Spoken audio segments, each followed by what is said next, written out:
That's recording. Let me start afresh. And let me now share the screen.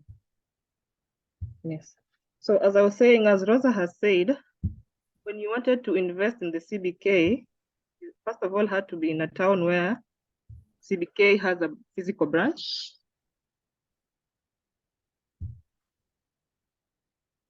Yeah, they had a physical branch. You had to go and take a mandate card, take it to your bank. They sign and verify, they even sign the photos, and you didn't have to have a Kenyan account. This process took around 2 weeks, 1 month, depending on how fast you took that back the mandate card to the CBK app, to the CBK bank physically. And then now you have to wait till the account is authorized. That's when now you're eligible to start bidding for treasury bills and bonds, the government securities. And I think 2 years, or is it a year ago, they introduced the Treasury Direct mobile direct, which used a USSD code for Safaricom numbers only, but still it was still in Kenya.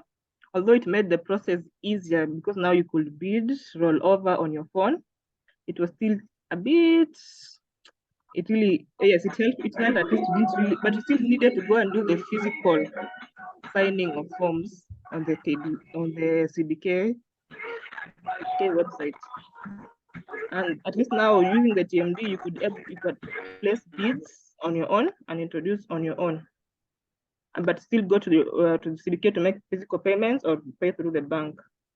Now this year, July 2023, CBK introduced the Dhow CSD mobile application and opening accounts through the website, which has been a game changer in the industry.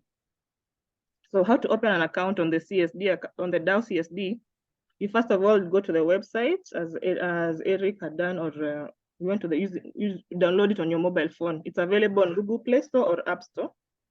And then you complete the sign up process by setting up a secure password of the account. You fill out the required information, which is the normal KYC, copy of ID, copy of KRA PIN.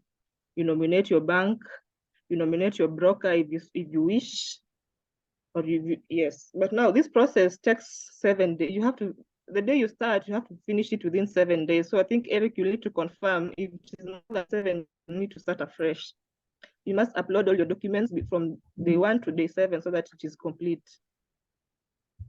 And then if you don't do that, you'll need to start again. But it's a very easy process. Anyone now can open a CSD account and trade with the government. Now for joint accounts, each of you have to have an individual profile, first of all. If you're 2 or 3, mostly chairmans usually form joint accounts to trade with the CBKs, or maybe couples, friends, something like that. So the primary investor will log in and click the settings of the mobile app and click on the icon of joint account and invite the jointees to join. Then the jointees with their own accounts will accept the nomination. After, yes, accept the nomination, and then now the primary investor will now finalize the process. I think it's not that complicated. For corporates, now you'll need your signatories, who might be a director.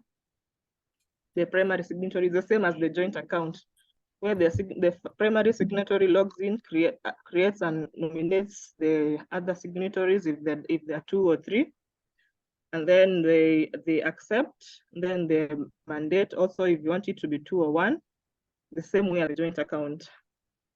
So this is where the joint is. So after now, it takes about 2 weeks. Is it 2 weeks, or I don't know who can confirm? Less than 2 weeks for your account to be active. So when your account is now active, you're now able to trade in the government securities, the treasury bills and the treasury bonds. Treasury bills are short-term investments, which go for 9 days, 91 days, 182 days, and 64 days. Treasury bonds, however, they are long-term. They can go to 2 years to 30 years, but investors can only buy the bonds that are available on offer for that month. So you check the CBK website, they're always on advertising which bond is on offer. Now for this month of September, the only bonds on offer are the fixed deposit, fixed bonds for the 2-year bond and the 10-year bond. But this bond was issued in 2013, so it has 1.9 years to maturity. the coupon rate is 16.997%. Now, if you buy this bond today, you will receive 4 payments, and the last one being the final interest plus principal payments. You'll receive 4 payments, 4 coupon payments. A bond pays interest coupons twice in a year. So if you buy it today, by February next year, you'll receive your first payment, interest payment, August 2nd, like that. Until now on 25th August 2025, you'll receive your last interest payment plus your principal amount. If you decide today to invest in the FXD1 2016, the 10-year bond, it has 2.9 years time to maturity. This one you'll be paid in 6 installments. Sorry, I forgot to add 6 installments. You'll be paid in 2026, since it has 2.9 years to maturity. So these 2 bonds are being traded from now to 13th September. So after 13th September, bidding will close, and CBK will do an auction where they will reject the bonds, the bonds that they would have received, the bids that they would have received. And if you had put a competitive bid, they'll also competitive bid, it will determine whether they will accept or reject. But if it is an uncompetitive bid, they always accept the bids. Previous bonds have been oversubscribed, and CBK has rejected most bids that were overpriced. People who had quoted a higher interest. Yes.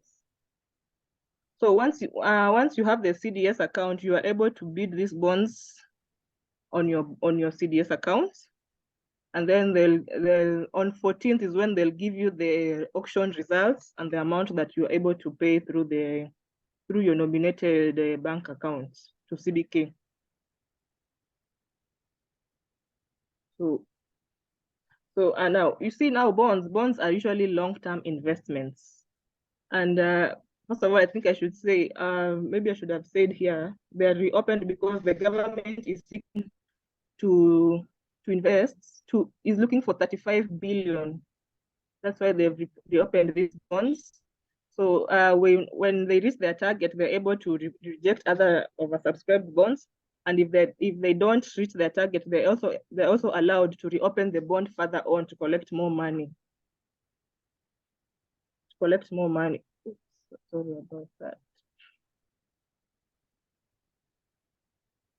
To collect more money if they so wish for. The government usually borrows internally or externally. Sometimes they go to the outside market, but mostly right now they're focusing on the internal market right now. Yes. So before you choose to bid on a treasury bond, because they are long-term investments, you really need to have done what is it called, a financial check. So can one open an account for money? Just send your questions in the chat box. We'll do them after the presentation. Before you open a treasury bond, you really need to do a financial analysis, because if it is a bond that is paying you up to next year 2.9 years, you might really need to evaluate, do you really need that money right now, or it is okay to set aside such an amount of money that you can lend it for a long-term purpose. Because now if an emergency occurs, you will need to rediscount your bond, which might give you a loss. And sometimes most emergencies are usually very unexpected. Like if you get like unexpected sickness that will cause a hospitalization, mostly we usually say in African homesteads, we are one illness away from poverty. Or if you need to back to school, was just recently you cannot put money in a bond which you need to pay school fees for in September. If you're paying black tax, you're the main provider at home, the breadwinner, you will also not be able to use the same amount of money to put it in a bond if you have not yet reorganized your emergency needs. If you need like a major repairs at home, like if you wake up and your kitchen is full of water because your fridge has said no, it's no longer working anymore. So what happens now? If all these emergencies happened at the same time, you are not able to to focus on investing in long-term investments if you have not yet realigned your short-term investments. So sometimes if you, that's why this webinar is called Investor Ready, because if you have not yet transferred your risk of emergencies to, let's say, medical insurance for sickness, back to school, if you have an education policy or a money market fund to set aside money for school fees, black tax, if you have not set boundaries where you give away all your monies all the time. So if all this happen at the same time, it really makes it difficult for someone to invest in a long-term project like a treasury bond if you have not yet outlined your needs, your expenses, your budgets, everything else. So I don't know if someone can chat in you, what will happen if all these emergencies can happen all at the same time? What usually they go to plan in the Kenyan markets? All of these have happened at the same time. It's September, your kids need to go back to school. Your elderly parents, they need to go to hospital in the same September. And the same September, you're not able to go to work because of an illness. What happens now if you're not able to cater for all this at the same time?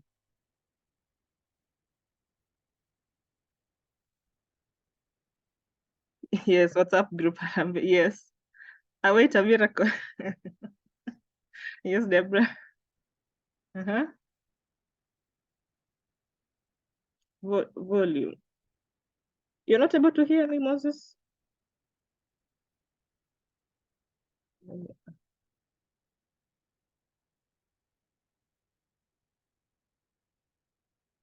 Yes, loans, mobile loans have us on a chokehold.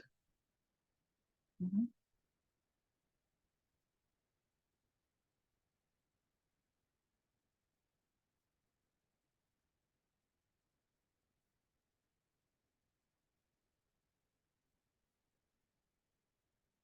Yes, Kola, your money market would sort this out. Yes.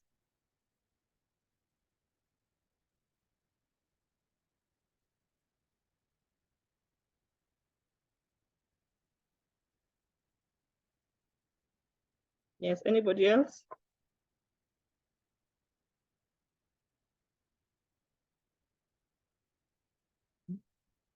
Yes, so yes, as Scholar said, your money market will be able to sort you out if you have an emergency fund, a sinking fund, and a black tax fund.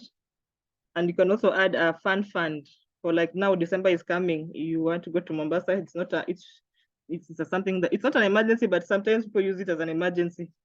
People realize, oh my gosh, it's December. I don't want to remain in Nairobi.